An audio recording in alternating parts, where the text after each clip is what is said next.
here. We are delighted to be joined by the aforementioned Scott Coyne, Belgian football expert. Unless I'm mistaken, that's an expert in Belgian football rather than a football expert who is Belgian. But Scott, why don't you tell us a little bit about yourself and how you became a Belgian football expert before we get on to the matter that everyone wants us to talk about? Yeah, good evening, everyone. What a delight to join you to talk about the brilliant and ever charismatic Miron Muslic. So I am part of the three-man team who produce the Belgian Football Podcast, which is the #1 English language podcast covering all of Belgian football. So we do a weekly show which covers all the news and action, and produce a variety of specials throughout the season as well, where we invite guests on from inside clubs to delve a little bit deeper into different aspects of Belgian football culture. So if you have an interest in Belgian football and English is your main language, then we're the place to come. And we've been doing that now for almost 5 years.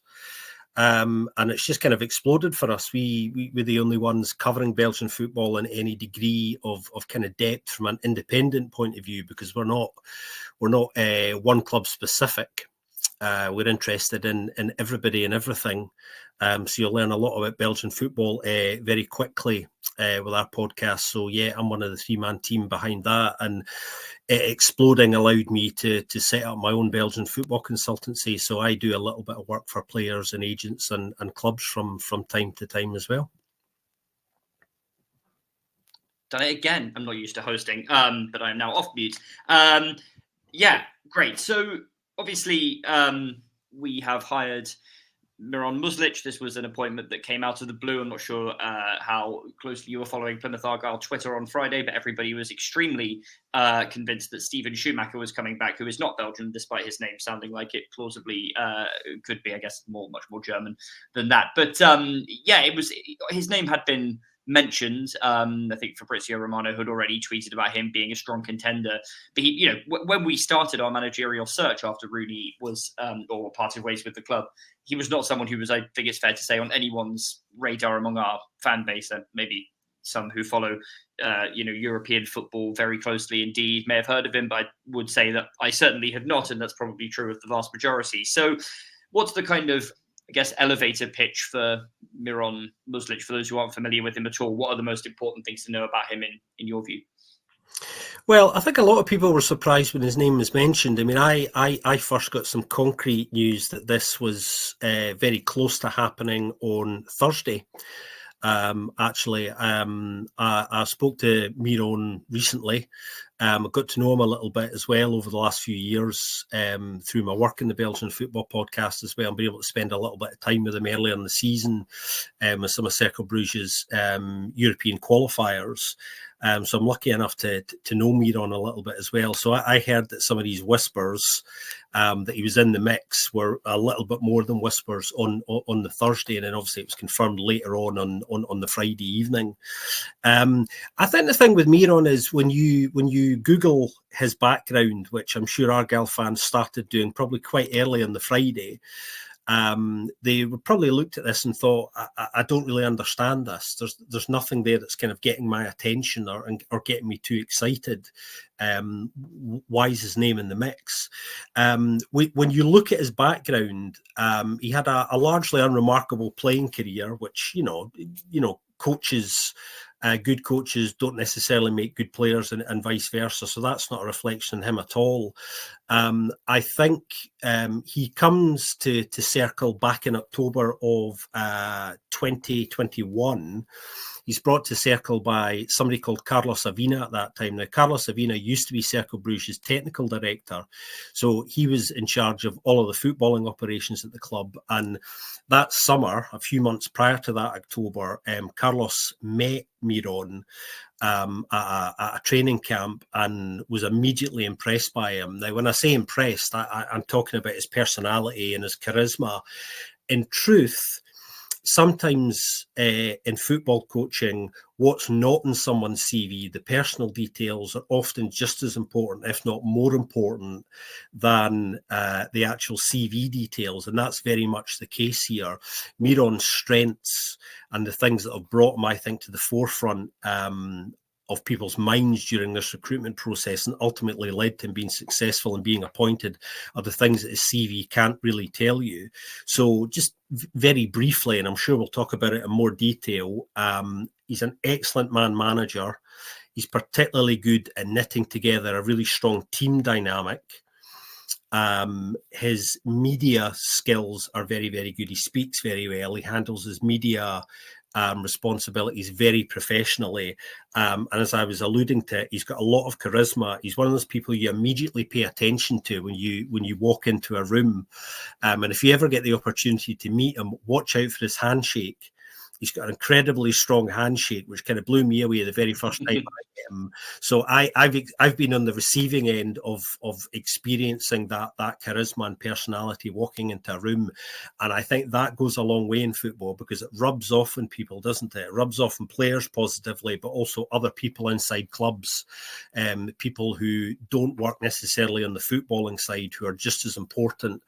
So there's a lot of factors here that have come together to make this happen. But obviously, his period at Cercle was extraordinarily successful, and there are some similarities, I think, with where Argyle find themselves at the moment and where Cercle were when he first came to the club, because the plan was always to make Miron the head coach of Cercle at some point. When he first came to the club, he was what we call the T2 in Belgium, which is effectively the assistant head coach. But there was a long-term plan in place for him to become the T1 at some point, which he did in September of 2022. And it's at that point, really, that Cercle start to go on, this kind of meteoric rise that's got a lot of people's attention, certainly those who've been kind of watching what's been happening in Europe. Yeah, and it's interesting what you say about his charisma. It's just so obvious to me. Me and my partner were discussing whether he had Riz or not, and the consensus was that he definitely does. The to use a 2024 term of art, the vibes are like really, really good with him. There's sort of intangible things maybe that you can't, as you say, quite identify on his CV.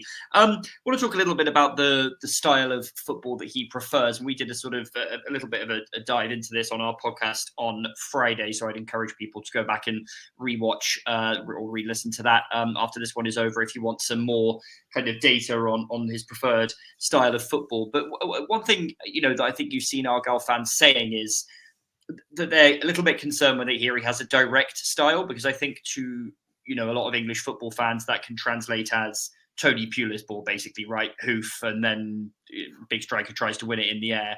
And I think that is something that is perceived as not being fashionable.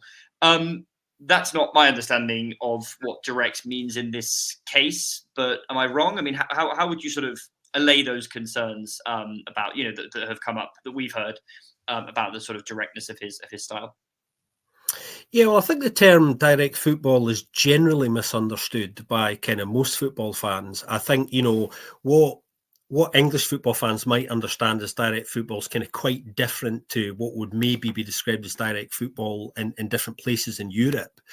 And it's not a kind of one-size-fits-all template. So Miron essentially likes to play what would be considered a kind of gegenpressing type game, and that's something that obviously comes out of German and Austrian football, and it's a high tempo aggressive press, at its simplest, which means that the side is going to look to squeeze the space as much as possible. And in Miron's case, what this means is squeezing the space in the opposition's final third as much as possible. So you might sit off a side a little bit. You might allow them to have the ball in areas that you might not expect. And there might be a series of inbuilt triggers, if you like, that are the kind of starter for when that press starts. So Miron sides like to press in that final third very aggressively. So you'll find that the wide men and the front men, now whether it's a lone striker or even if it's two up front, or in fact, if you're playing with a front three, it doesn't really matter in a way. They're expected to do an awful lot of work in this sense. So I think it's important to understand that doesn't necessarily mean punting the ball long from wherever on the park. It's a very coordinated approach, which has very definite triggers, and it's actually kind of quite tactical, because what it allows you to do is it makes it difficult for sides who do generally like some form of possession-based game to play through you as a side. It's very difficult for them to do that, because when you play some form of gegenpressing, a side tends to hunt in packs. So it requires a side to be fit and very coordinated and understand what those triggers are. But once people have a good understanding of their own role within that system, then that system can work very well for you once you're up to speed with it. So it's something that is still not massively popular in the game in the UK generally. I mean, there are some coaches that have brought their own variation of that over, because you can play, you can add your own element to that within that basic structure, and Circle have done that, because they use the gegenpressing template in-house there as a club. And although obviously they've changed coach recently, their new coach very much is a gegenpressing coach who puts his own spin in that. So there may be some different elements to it, but the basics of how that works remain the same. Yeah, really interesting analysis. And sort of again repeat, thank you so much, Scott, for joining us. I just been listening to what you said on other stuff, because you said, didn't you, when the news got announced, that you would be all over all the Argyle media podcasts, and you were as true as you were. I did listen in to you on Pilgrim's Pod earlier, just to make sure we weren't going over too much of the same ground. But one interesting follow-up question I had based on that was, you said on there that it wasn't quite a Red Bull style, but it was nearly a Red Bull style. So sort of following up on your last answer, what would be the differences, if you like, between Muslic's style and a, shall we say, more orthodox Red Bull gegenpressing style? I think the most obvious difference is the aggression in the press with a Red Bull style applies all over the pitch. So it's only in certain areas of the pitch that press really comes into the forefront of the game with the way that Miron plays. So it might take a little bit of getting used to, I think, if you're not used to seeing a side playing like that. And some people in Belgium have accused Circle of being a little bit less entertaining to watch, which I've always refuted, I think, because I think when you see how the system works, you see there's a game plan in place there that actually is very effective. And what Miron did during his time at Circle was show that it could be effective, and he got very good results very, very quickly from it. I mean, in his first full season in charge, they pulled clear of relegation, which, to give people a little bit of context in Circle are quite a small club, and they've flirted with relegation for a number of years, coming up and down between divisions. And when Miron comes in, that's really the beginning of a period where the club starts to pull away from being a club that are very much in that mix on a repeatedly consistent basis.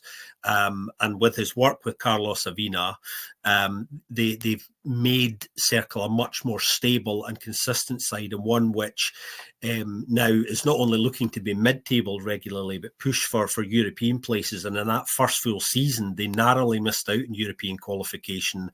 And then in the second full season, not only did they finish in playoff 1, which was a remarkable achievement in itself, that's the championship playoff, the top 6 sides, they actually qualified outright for Europe for the first time in what was 14 years for them. So the first time since 2010. So really quick results with this system, with a very young squad as well. It's worth pointing that out. You know, they've been the youngest squad in Belgium for 2 or 3 years now. And that's a deliberate thing as well, you know, to bring in very young talent and develop it and sell it on, obviously, hopefully for large fees, and then to reinvest that into the side. So I think you're going to see something similar. I'd be very surprised if you didn't in kind of the longer term model, obviously, going forward at Argyle now. Absolutely. And again, before I just follow up on that question, I just really want to repeat what I said, or rather what John and Joe have said previously. For the people watching along, please do also pop up if you have any questions for Scott. This isn't just us. I know a couple of you already have, and we will come to you very shortly. But just one more thing for me, it would be, what sort of role does he see of certain, particular positions of the pitch? The main one coming to mind to me would be goalkeeper. I did see a stat saying that Cercle Bruges' regular goalkeeper had the most amount of long balls in the league and the fewest amount of short passes. So I appreciate you said it is a little bit more nuanced than being a direct style. But I guess in terms of that, it is direct at its core. There's not a lot of playing out from the back, I would imagine.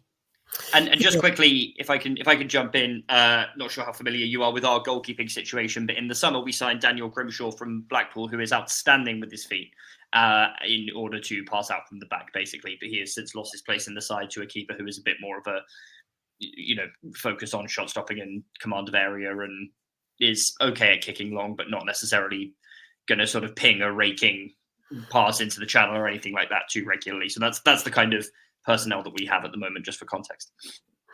Yeah, I mean, I think obviously, as far as the goalkeeping position is concerned, specifically in the modern game, I would say no matter tactically whatever a coach's approach is, it's really important for a goalkeeper to be good with their feet, for general distribution purposes, first of all, but also when you consider the goalkeeper is the first line of attack, actually, really. Do you know what I mean? If you think about it, I mean, I know a lot of people don't see it that way, but in the modern game, they absolutely are, and they have a role there. And if you look at Cercle Bruges' first choice goalkeeper, who actually is injured at the moment, somebody called Varlason, who's actually Brazilian, under Miron's time at Cercle, Varlason was responsible for a number of direct assists that led to goals simply through what would be considered a direct long ball. So in order, starting that attack from the goalkeeping position to effectively create a one-on-one or to send somebody through is kind of very much part of that direct game.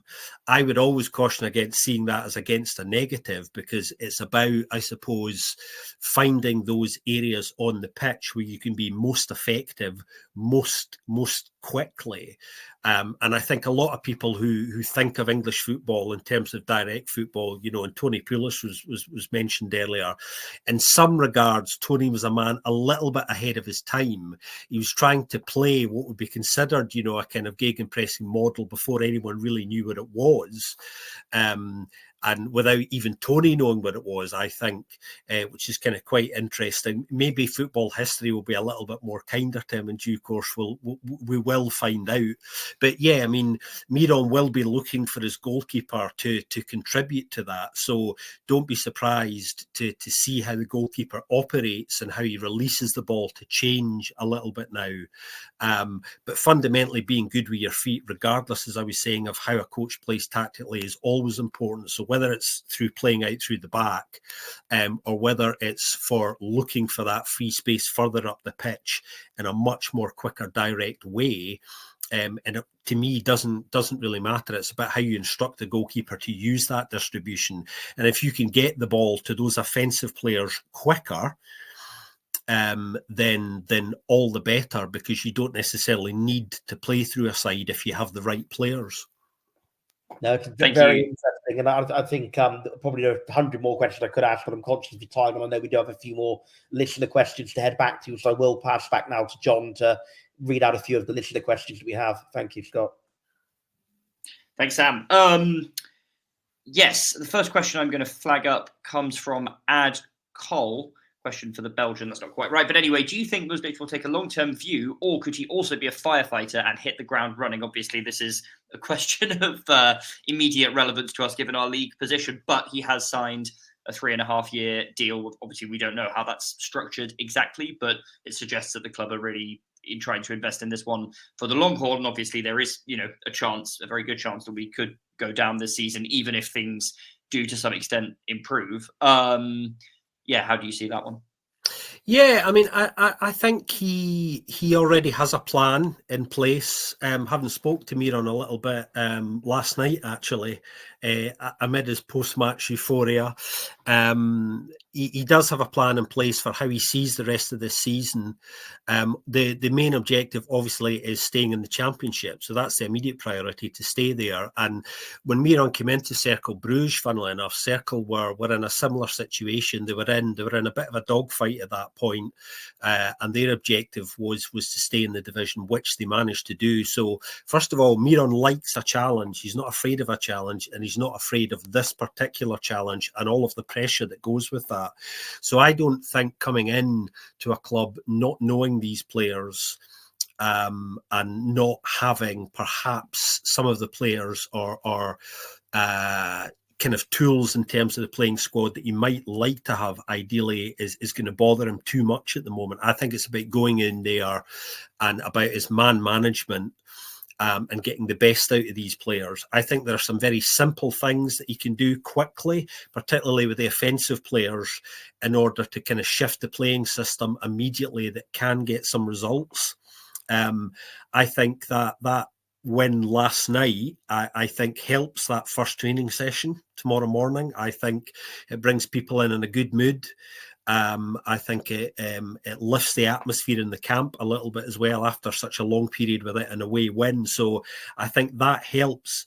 I think he will have a longer term view of how he wants to embed that system, and that will mean adding some of his own players, which is going to take time because obviously it's kind of too late now to impact that in this current transfer window because it's active, and that's been planned for a number of weeks, obviously. So he will know that the next window, obviously the summer one, is the one where players can be spoken about, which they will be already, I suspect, as to who he might like to add to the squad.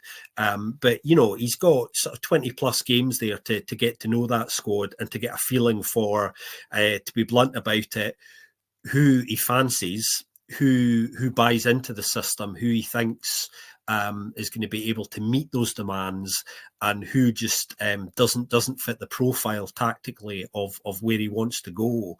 I think he sold a tactical plan to the club's hierarchy as well, which has obviously appealed to them, that he wants to put in place.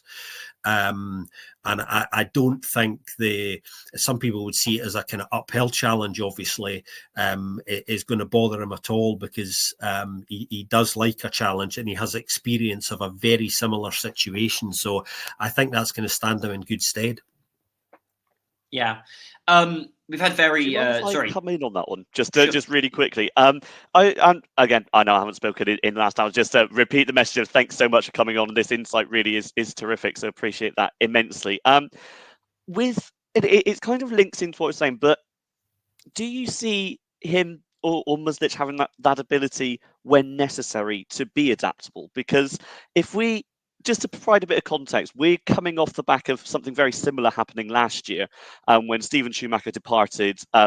Ian Foster came in and very, very quickly kind of ripped up the entire playing style, enforced his own needs, and for many, many a reason that the Foster era wasn't successful. And I think a lot of Argyle supporters are cautiously optimistic about Muslic coming in, and I certainly include myself in that. But there's a worry, I guess, that it's kind of once bitten, twice shy, and we could see another totally different style come in to what we're used to, and it's something that long term, I guess, we be encouraged with, but short term it's a case of do the squad fit that? So I know there's these 20 games to go in what we can describe as this firefight. Do you, from what you know from when he first came in at Cercle and obviously saved them the first time, do you think he has those adaptable traits that will allow him to be successful in the variety of situations that we'll find ourselves in? The short answer to that is yes. And I think that's because he was playing under a footballing template tactically at Cercle, which he didn't have a great deal of choice in. And I think he knows in coming to England that although that is his preferred template and style, that form of gegenpressing, I think he knows that he is going to have to add in what would be considered, tactically speaking, kind of tweaks, just in order to adapt a little bit to the English game. Belgian football is very physical. There's a lot of dueling, there's a lot of transitions, there's a lot of one-on-one battles all over the pitch in a way that isn't quite the case in England, I think. I was talking earlier about how he's very, very strong, I think, at knitting together a cohesive team dynamic. And that's going to be really, really important here. But I think he will allow some players a little bit of flexibility within that system. I mean, it's interesting this season. Cercle obviously have struggled a little bit. You know, the big prize of being so consistent last season and achieving European football was a difficult one for them, because what happened in the summer was they lost a number of key players, which they knew was coming. It was no surprise. To be fair, they replaced those players early in the window in the summer, but they were very young players that they brought in, as was expected. That was always the plan. It was always going to be the case. In fact, most of those players, I've got a list here, most of them are between 18 to 21. And when you have such a high turnover in players, bring in 6 at the beginning of the season, it's very difficult to ask them to replicate the same levels of consistency that the previous players had kind of set and achieved.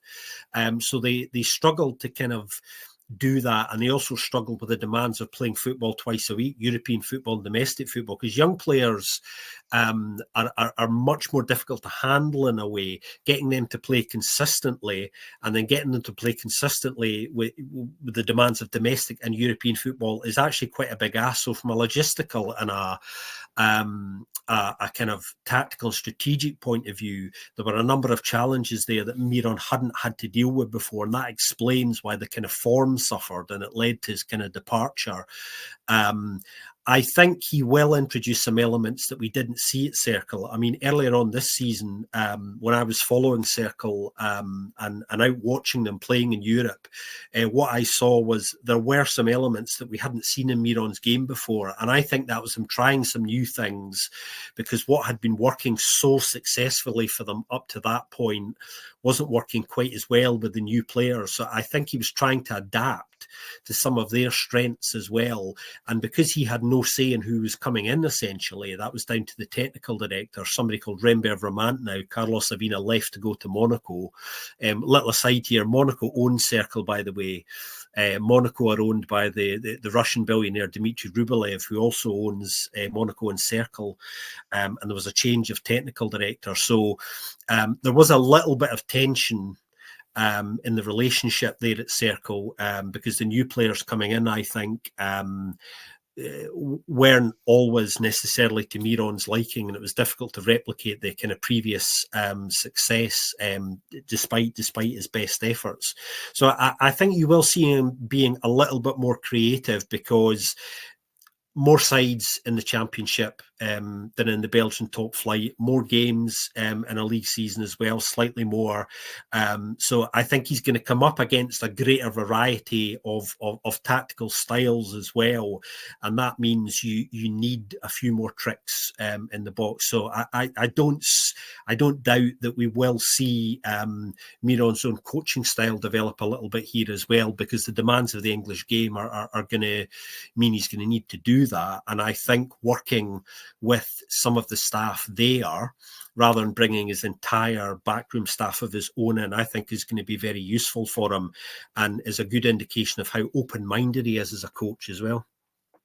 Yeah, it's interesting you should mention that, because we've had a number of questions on this sort of theme, and I'm going to ask these together because I guess it's kind of the same question but with different branches to it.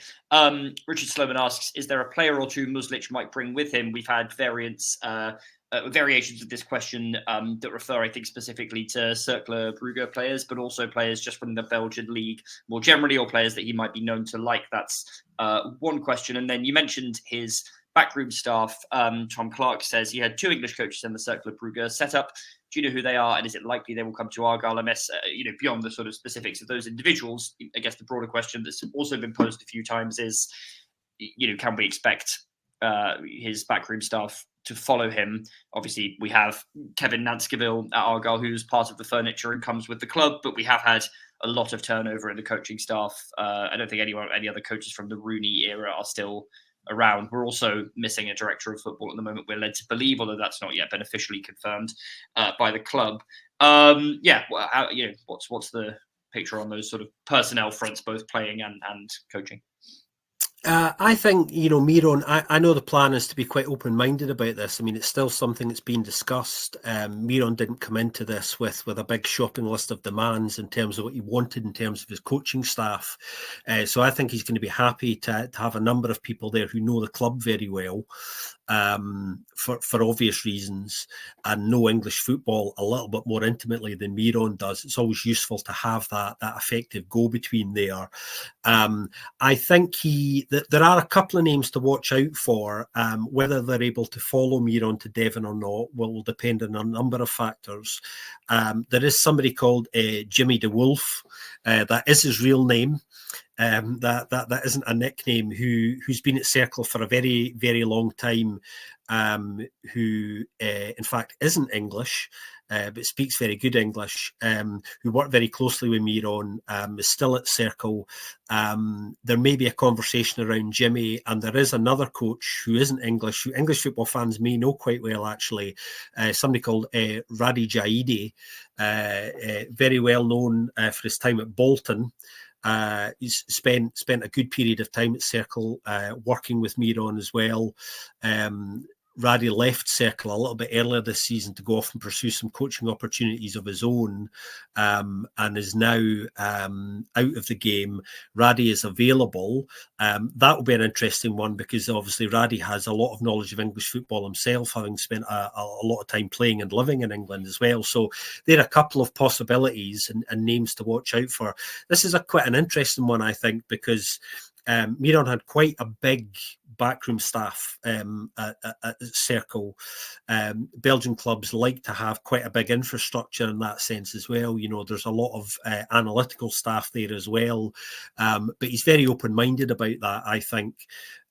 So we'll just need to see what happens over the next couple of weeks. But there are ongoing conversations as to who those individuals might be and who might be willing to come. Obviously, some of those people are still under contract as well. And I think in the case of Jimmy de Wolf, I think Circle might strike quite a hard bargain there because he's quite highly valued there and has been at the club for a long time. So it might just depend on how much Miron wants to bring him with him.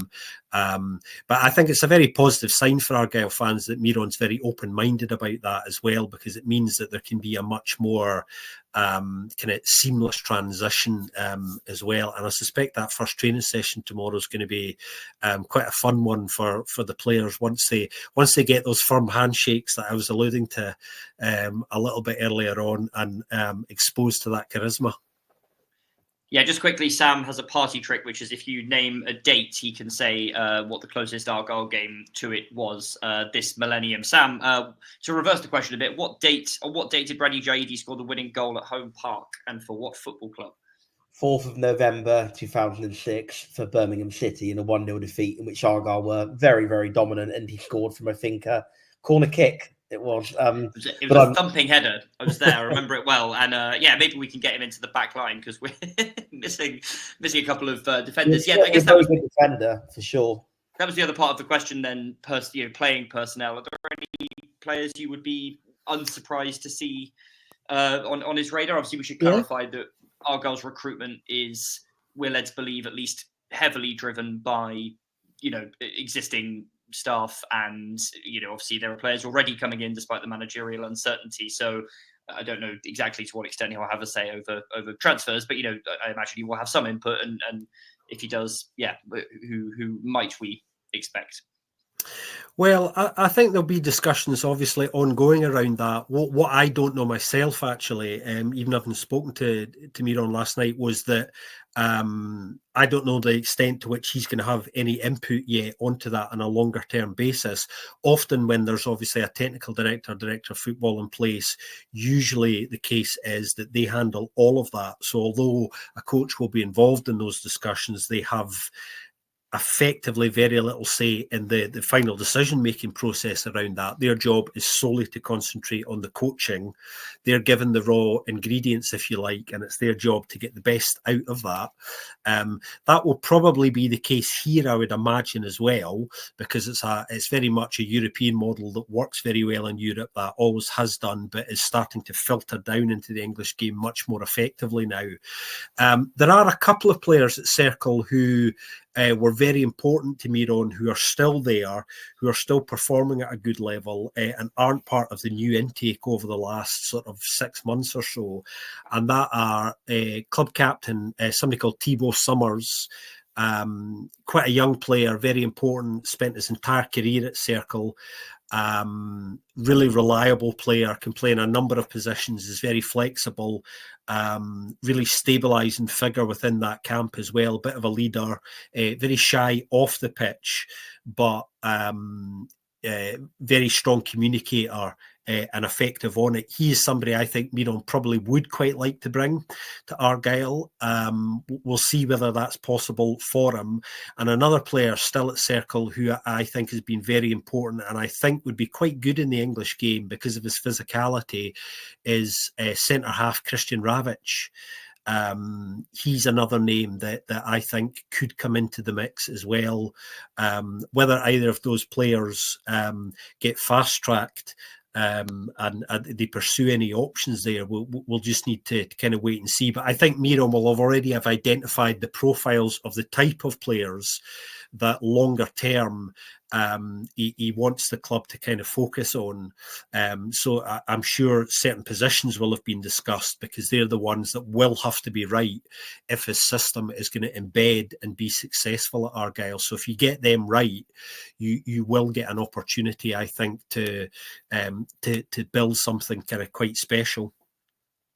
Yeah, ideal. Scott, we're conscious of obviously you've been very generous with your time with us. We just have a couple more questions, if that's okay with you. Yeah. Just a Jana asks, serious question, will Muslic win away? As you may know, our away form until yesterday what has been probably the worst in the Football League. I think actually statistically has been the worst. We've drawn 3 league away games this season. We've taken a number of excruciatingly heavy defeats. I think a trio of 4-0s, 5-0, a 6-1. Just since the beginning of the season. But this isn't just a Wayne Rooney problem. Argyle have historically travelled poorly. Obviously, there are reasons that have been positive for this, including the distances that Plymouth have to travel to get to away games compared to most other teams in the league playing within a more constricted geographic space. But Ian Foster, the very much maligned manager who Adam mentioned earlier, who came in this time last year and only lasted a couple of months, actually had a very good away record, or at least a good away record compared to other managers that we've had. It was really his home. Yeah, well, I think it was actually good. We can have this debate at a different time. Anyway, we won a couple of away games under him, having not won away up to that point in the league that season, and it was really his home form that let him down.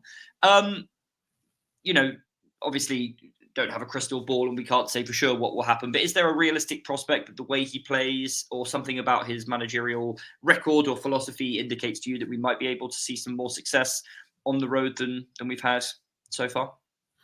Yeah, I see no reason why not. And I think that's largely because of how smart a coach he is tactically and how he adapts to the opposition that he plays. I mean, your point actually there, you've already made one that I was going to bring up when you asked me that question around simply because of the geography of where Plymouth is and the makeup of the championship, and sides being spread out a lot. There's a lot of travelling and there'll be more travelling in the English game for a side like Argyle than there would for most Belgian sides. Belgium's quite a small country.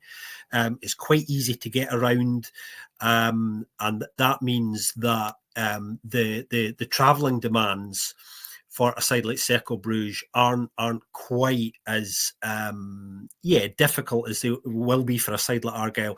So I think there's a number of ways around that, and I don't know, you'll be able to tell me more about this, whether the club already do this, but I think there are things you can do there, like make sure the club travels to some of the more further distance fixtures overnight ahead of a game, so there's generally less travelling on the day of a game, for example. Logistical things like that may be something that Miron chooses to look at much more if the club aren't already doing that heavily. I know that Cercle, funnily enough, when they were playing at home in Bruges, used to stay overnight at a hotel in Bruges, even though they were at home. Now, that in itself is quite unusual, and that was something that Miron liked to do with the squad, because he liked to shut the outside world out for a little bit, particularly that 24-hour period ahead of a game, just so that he could have that kind of quiet time to talk with the players in a relaxed environment about tactics and the game, and to allow players just to isolate themselves from the outside world a little bit. So that's something that he did with Cercle, even when they were playing at home. So you might see that happening with home games with Argyle as well. You might see the players being introduced to a different routine in terms of that immediate period around games and around how the team travel to games as well. And all of those things can definitely have a positive material impact in terms of points for the side. Miron's record actually at Cercle overall is very good. I mean, I think he had a win percentage ratio of around 43%, which is pretty good, really. 101 games, winning 43 of them. Drawing 24 and losing 34, that's a pretty decent record over those 2 years, if you include Europe thrown into that as well. So yeah, those practical and logistical tweaks, I think, can have a real impact, particularly on that away form. I mean, I'm sure somebody inside the club will be speaking to him about that, probably tomorrow, as early as tomorrow, just to go, look, we have had an issue with travelling, we've had an issue with away form, What can we do about that? There'll be a big shopping list of items on and off the pitch, I think, that need addressing. And Miron's the sort of coach whose charisma radiates beyond his own immediate playing role. You're going to start to see people inside the club feeling better about themselves. And I'm talking about, administrative staff and people who don't have a role within kind of frontline football operations. What you find with great coaches is that charisma and man management rubs off on everybody inside a football club, and that whole community starts to feel better about themselves, including the fan base, and then that obviously trickles down into the wider community, into the city as well. He's very well aware of his responsibilities as a leader, not only of the club, but how that fits into representing the city and the community. And fans, those fans who stay in Plymouth, are going to have to get used to seeing a little bit more of Miron, probably in public. He likes to go out for a jog as well, so you may well bump into him unexpectedly in a public park in Plymouth as well. He's not one of those figures that likes to hide. He likes to meet fans. So I think you're in for a fun time. That was certainly the case with our last head coach. Perhaps wasn't running in the park. Was slightly healthy. He was no, he wasn't running in the park. He was. We saw a bit of him just at irregular times of day. Running to and from the bar at all hours, perhaps, but that's not for me to say. No, go on. Okay. There's a fun question to end on, but just before we get to that one, very quickly, this one from the Vernon principal. We've talked a lot about why we chose Muslic, but why do you think he chose us? And as the Vernon principal asks, how close has he been to going to another club in England, to your knowledge? Well, he's been on the radar of a lot of clubs in Europe, and I think in truth, this is definitely a coup for Argyle. They've got in kind of quite quick. I mean, the thing about when Miron left Cercle in early December now, I know, having spoken to him, I spoke to him the day after he got sacked and he got home to his family in Austria. His family, incidentally, are going to stay in Austria. They're not going to be coming to England with him, which is not unusual. A lot of coaches, families don't come with them. Miron, I think was always quite keen to come to the UK and coach. I spoke to him last in person early on. It'll be, when would that have been? June, before the Belgian season started, when they're playing European qualifiers. We had a conversation, and his contract in Belgium was actually coming to an end at the end of the current season. And I think there was definitely, regardless of how this season panned out for him, there was a sense that that contract was not going to be renewed and that he would move on for a new opportunity. And I think Miron's name has been suggested to the Argyle hierarchy, and they've been aware that they need to do something different. I think his experience in taking a side that are in that relegation dogfight at the end of the table they don't want to be at, not having too much joy on and off the pitch, I think is something he's very familiar with. So I think he recognises that, first of all, but I think he also recognises there's no reason why you can't take a club in that position and build something kind of quite special from it. It's that challenge aspect I was talking about. I think Argyle have moved very, very fast. I think their decision to go with Miron is partly to do with the fact that they've probably been aware that there has been other interest in him. And I know he was looking to take a little bit longer out. The thing, that difficult balancing act you have to juggle when you're in his situation is the memory of that successful period at Circle has to still be fresh in people's minds. If you stay out of the game for too long, then things change, and that becomes a memory that Circle fans will always remember, and they will always adore Miron. You know, you'll go down as one of the most successful managers in the club's history, actually, for what he achieved in that 2-year period. But yeah, I mean, there were clubs in England who were certainly tracking him, and I know that he was on the name. He was on long lists of technical directors' drawers should circumstances change in clubs, and I think they knew he wasn't going to be out of the game for very, very long. So I think there are definite similarities between Circle as a club and Plymouth, you know, in terms of their general situation, as much as anything else. And I think there was a desire to come to England, and I think Miron understands that in doing well at Argyle, then, you know, that can be good for his career, as well as Argyle as a club, because, you know, as somebody who doesn't get to see Argyle regularly, and in a previous life, I was actually, a long time ago when I was at university, I shared a flat with an Argyle fan.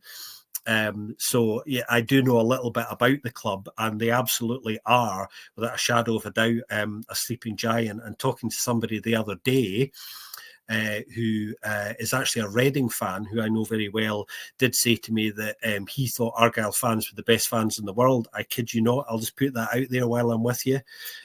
He was very complimentary of the fan base. So I think Miron will have done his research as well and discovered, here's a club I like the look of, a club that has tremendous potential, and a club that fits his own ethic and his own style as well. Yeah, well, best in the world. We'll take it. We'll certainly take it. Final question, not really about Muslic per se, but while we have you, our benevolent overlord, Aaron Hocking, who runs this podcast, asks, if we were to pick a random Belgian side to start watching/following, who would you suggest and why? What a question. I get asked this actually quite a lot, and often I'm quite diplomatic about it. For a number of reasons. I suppose it depends on what sort of football you like watching, really. The Belgian game, as I was saying, generally is quite a physical game.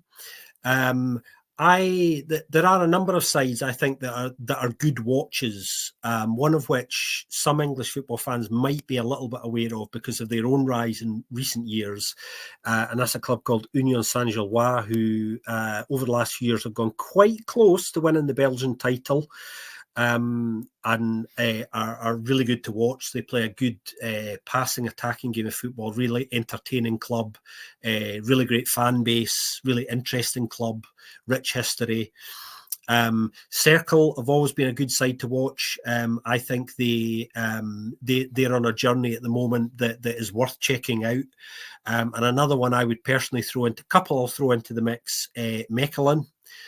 They generally play exciting attacking football, and Genk as well, another club that a lot of English football fans will have an awareness of. They have an excellent academy, bring through a lot of really, really good young players that they're able to sell on for big fees.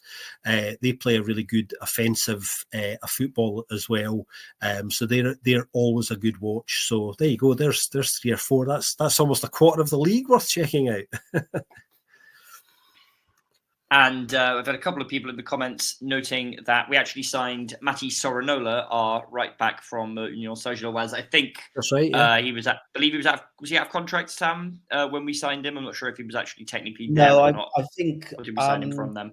I don't think we paid a fee for him, if I remember correctly. No, I'm sure you're he was right. out of contract at the time. I'm sure he was a free Anyway. agent when we brought him in. Whether it's one of those foreshore type deals, I don't know, but it was definitely one of those. Well, anyway, he's played in Belgium. He has, yeah. He was actually at Union for a little while, but he was largely out of favour. I think he only played about 16, 17 games for Union in his sort of 18 months, 2 years that he was there. He was never a mainstay of the squad, but he is a decent player. And yeah, Miron will certainly know of Matti Soranola, and I think he has played against Circle as well. So that will be a player he knows a little bit on a personal level. Yeah. Great stuff. Sam and Adam, do you have anything else to add while we have the company of Scott?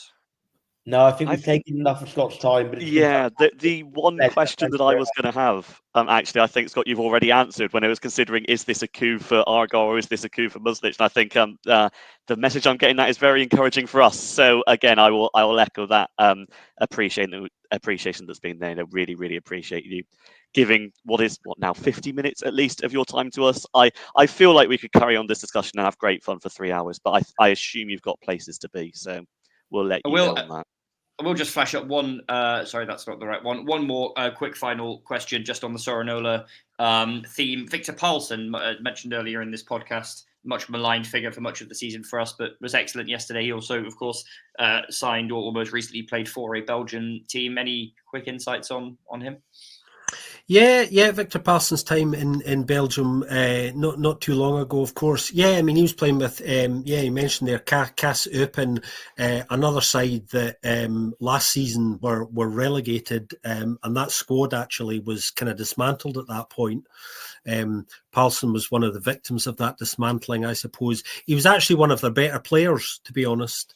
They had 3 or 4 players who did perform at a decent level for them, even though they were struggling for that entire season. And Victor Palson was definitely one of their better players, I would say. Maybe that's because his natural playing style is perhaps better suited to the Belgian game and the kind of tactical aspects of the game in Belgium that you tend to see more often. But yeah, a player I remember well in my recent memory.